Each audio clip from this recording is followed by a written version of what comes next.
खुलुमबाय रायजो राजा नोंथांमोन advance happy new year 2025 welcome आं दा नैबे भिडिअखौ हरनि 2टा बाजाब्लाबो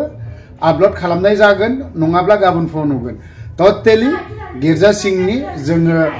आंनि बियानै गुमैनि फिसाजो देरसिन ओमफ्राय लोगोसे आंनि फिसाजो सासे थांगोन जों साथाम थांगोन तो दिनैनि ब्लगाना गिर्जायावनो जागोन जोंनि गिर्जायाव मा नियम नीति फालियो रमान कैथलिकआवहाय ना आं बेखौ इसेब्लाबो नोंथांमोननो आपडेटखौ होनो नाजागोन ना मा होनना बुङो इसा मा खालामोमोनलाय रमान कैथलिक ना दिनै गोदान बोसोर बरायनायाव दे एसे फोरमायलाय गिर्जा हाबो ओमफ्रायो मानसि बोराय सावो ओमफ्राय जानाय लोंनाय होयो जानाय लोंनाय मा मोनजागोनफोर बायदि दिनै जिखियानो जाया मानो जों गिर्जायाव साहा हो बा माबा मोनसे बिस्किट हो जों बावहायजोंनो रंजानानै खुसियै रंजा बाजा खुसियैनो जों खालामहैगोन तो गाबोनबो आरो गासिबो जों फेमिलियैनो गोदान बोसोरखौ स्रायनो गाबोननि आलादा ब्लग जागोन फेमिलि बेबो जागोन फेमिलि दामानि फेमिलिल' जागोन जों दा साथामल' आं थांगोन आंनि गुमैनि फिसाजो देरसिन ओमफ्राय आरो लोगोसे आंनि फिसा हिन्जाव जों साथामल' थांगोन बिसोरो 2 तारिखब्लानो हस्टेल थाहैनांगौ खारन 3 तारिखआव क्लास दं जों क्लासखौ एबसेन्ट खालामनो हाया माब्लाबाबो एबसेन्ट खालामनो हाया ओंखायनो गाजा गोमजायै जाखिनि दङ जाखिनि थायो ना बेजों जों हेपि खुसि ओरैबायदि रंजाबोगोन दिनैहाय माने 2024 हाथाव जासिगोन वेलकाम टु 2025 जों बिदिब्ला नैबे स्कुटिजोंनो दावबायलांनोसै नै खोमसि खोमलाव ने मामि ने हे दे गिर्जायाव आर'नाइ खाबावबाय नै आनिया लोगोसे आंबो नै खोमसि नुबायलै नै ओंखारलांनोसै जोंबो नै थांग्रोनि गिर्जाया हाबबाय ओमफ्राय दा गिर्जा हाबगासिनो दङ दा नैबेखौ ना नैबे सा फुथुला मोनसे नुदों बे फुथुलाखौ जेब्ला दाहाय सावनाय जागोन आरोखि नैबेखौ जायखौ बुङो मानसि बोराय ना बेखौ दाहाय सावनाय जागोन आरोखि माने बेखौ सावनाय माने 2024 थांबाय बेफोरबायदि आरोखि ना लिरनायबो दंखायो नै बेफोरबायदि जेरावबो बेफोरबायदि जोंनि केथलिक चार्चआवहाय बा जेरावखि जाया माने बिदिखौ सावो तो जों गिर्जा हाबनो ओमफ्राय गिर्जायाव मानसि फैजेन होलांबाय जाजेनहांबायबो नै हाबैनो एसे नायहैनो गिर्जा जाबाय जानायालाय ओमफ्राय बयनिबो आं उनाव हाबनायफोर जाबाय गयबो जानाय जाबाय गिर्जा जाजेनबायानोसै बेफोरबायदि आरोखि जायगाबो गैया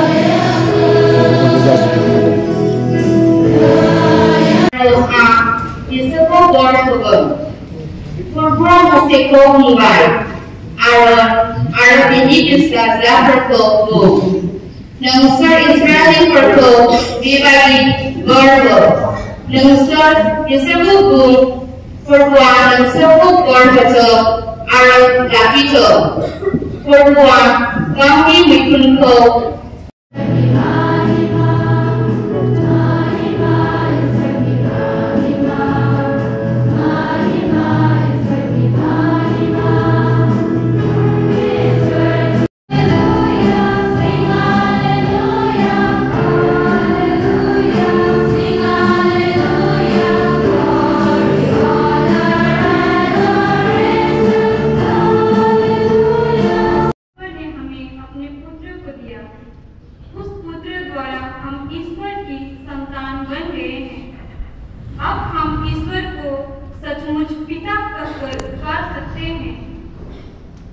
गलतियों के नाम संतोष का पात्र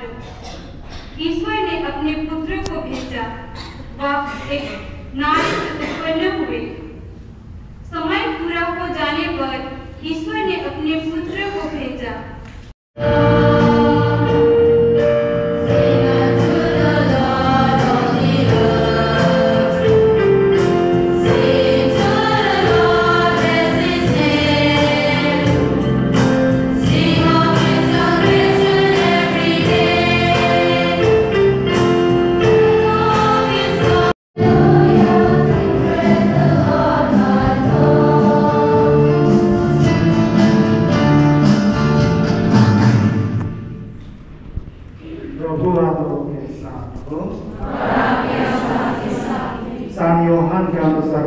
शुभ समाचार।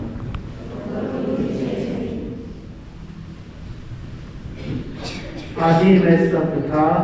सब ईश्वर के साथ था और सब ईश्वर था। वो आदि में ईश्वर के साथ था, उसके द्वारा सब कुछ उत्पन्न हुआ और उसके बिना कुछ भी उत्पन्न नहीं हुआ। उसमें जीवन था और वो जीवन मनुष्यों की ज्योति था। वो ज्योति अंधकार में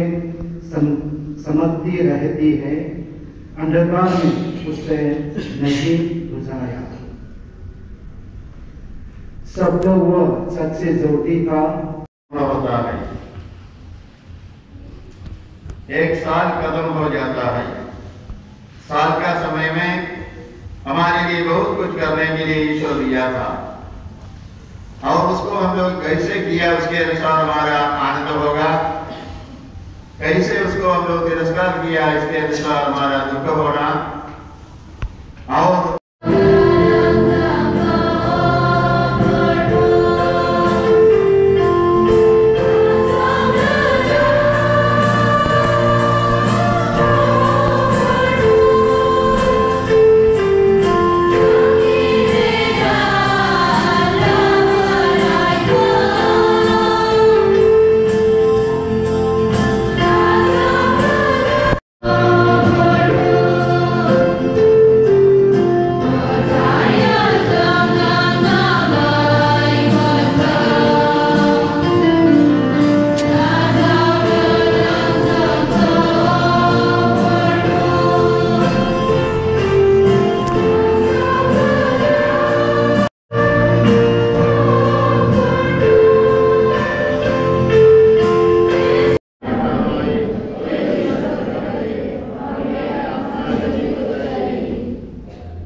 मा मोनजागोन बिनि बोरो बबेसिम ड्राइबाबो जानांसिगोन ड्राइ केक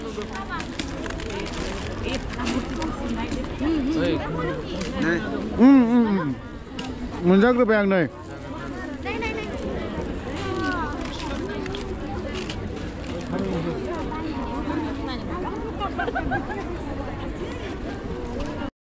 गोदान बोसोरखौ दाना बरायनिसै 2025 ओमफ्राय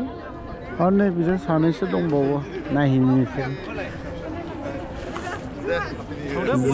जाग्राखौ लाखाबाय ना मा नोंलाय ओइ नों जाग्राखौ लागोन ना माखो हा हा हेपि निउ इयार आच्छा happy new year happy new year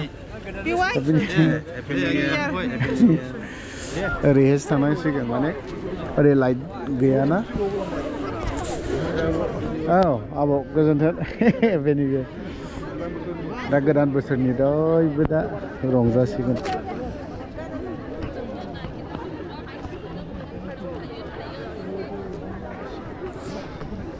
गिर्जा जोब्बाय नैबेखौ सावनाय जासिगोन माने बेखौ सावनायनि ओंथिया जेरैबायदि 2024 खौ ना बिदाय होसिगोन थिग बेफोरबायदिनो माबा खालामनानै बिदाय होनाय जायो दा मामि आब'आलाय हा दा जानाय मानायबो एसे दङ होनदों लास्ट 2024 आउट जाबाय दा 2025 आ वेलकाम नाय बेफोरबायदि खालामो आरोखि ना उदैया गेन्द्राद्रा पुलिस बायदिल' नुलाय हादोंलै नै बिदि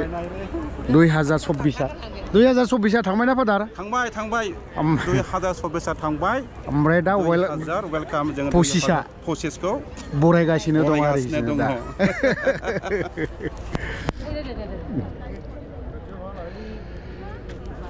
बेफोरबायदि गोबां मानसिफोरबो दङ गिर्जायाव गाबोन आरोबाव जाबावगोन गाबोन गोदान बोसोरखौ बरायसिगोन 1 तारिख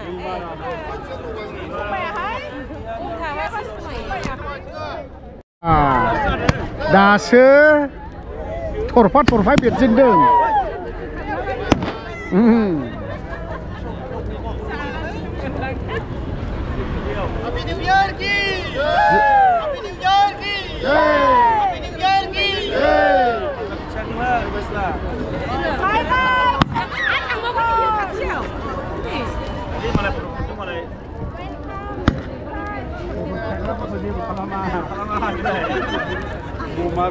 दुई हजार 24 थांबाय गोदान बोसोरा हाबबाय जोंनि गिर्जायावहाय हाबनायखौनो होननांसिगोन खारन गोजाम बोसोरा थांबाय मानो होनना बुङोबा मानसि बोराइखौ सावबायबो नालाय जितु टाउन एरियायावहाय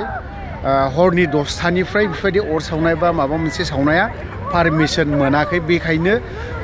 12टानि सिगां जों बे गिर्जाना नै सापागुरि गिर्जाना एडभान्स खामानिखौ मावनो गोनां जादों खारन बोथोराबो बेफोरबायदिना सिचुएसना बारा मोजां नङामोन बेखायनो नैबेफोरबायदि हाबाफारिखौ लानो गोनां जादों थ' भिडिअखौ बारा गोलाव खालामला दिनैनि बे ब्लगा बावहायनो दोनथ'बाय बाय बाय